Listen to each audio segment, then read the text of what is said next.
மதுரை மீனாட்சி அம்மன் கோயிலில் சித்திரை திருவிழா கடந்த ஏப்ரல் 29ஆம் தேதி கொடியேற்றத்துடன் கோலாகலமாக துவங்கியது. விழாவையொட்டி தினமும் காலை மாலை வேளைகளில் சுவாமி அம்மன் பல்வேறு வாகனங்களில் வீதி உலா வந்து அருள் பாலித்தார். விழாவின் முக்கிய நிகழ்ச்சிகளான மீனாட்சி அம்மன் பட்டாபிஷேகம், திக்விஜயம், மீனாட்சி சுந்தரேஸ்வரர் திருக்கல்யாணம் கோலாகலமாக நடைபெற்றது.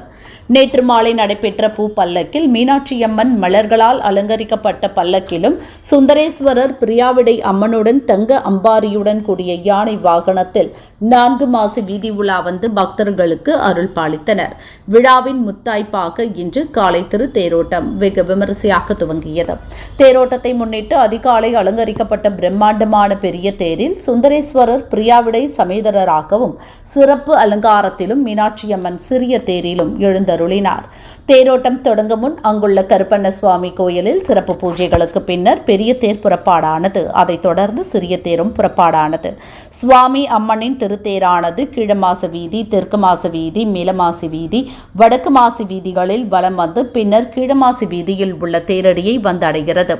மாசி வீதிகளில் ஆடி அசைந்து வந்த மீனாட்சி சுந்தரேஸ்வரர் தேரின் முன்பாக பல்லாயிரக்கணக்கான பக்தர்கள் கைலாய வாத்தியங்களை முழங்கியும் மீனாட்சி சுந்தரேஸ்வரர் பதிகம் பாடி வந்தனர்.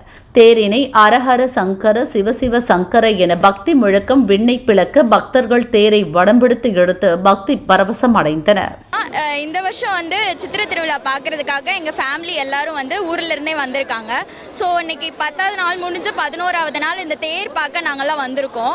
ஸோ லாஸ்ட்டு 10 இயர்ஸாக நாங்கள் பார்த்துட்டு இருக்கோம். பட் இந்த வருஷம் வந்து நல்லா உற்சாகம் வந்து அதிகமாக இருந்த மாதிரி இருந்துச்சு. ஸோ லாஸ்ட் இயர் கம்பேர் பண்ணும்போது இந்த வருஷம் நல்லாவே இருந்துச்சு. ஸோ நிறைய வேண்டிக்கிட்டோம், எல்லாம் நடக்கும்னு நம்புகிறோம். மதுரை மக்கள் எல்லா விஷயத்துலையும் எல்லாத்துலேயுமே வந்து ஒன்று சேர்ந்துருவாங்க.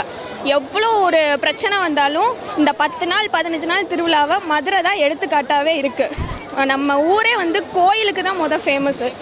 அதே மாதிரி இந்த 11வது நாள் தேரோட்டம் எந்த மக்கள் எந்தெந்த ஊரில் இருந்து வரலைனாலும் இந்த வருஷம் இந்த தேர் அன்னைக்கு கண்டிப்பாக வந்துடுவாங்க. அதை ஒட்டி 12ஆம் தேதி வந்து அழகர் ஆற்றுல இறங்குறாரு.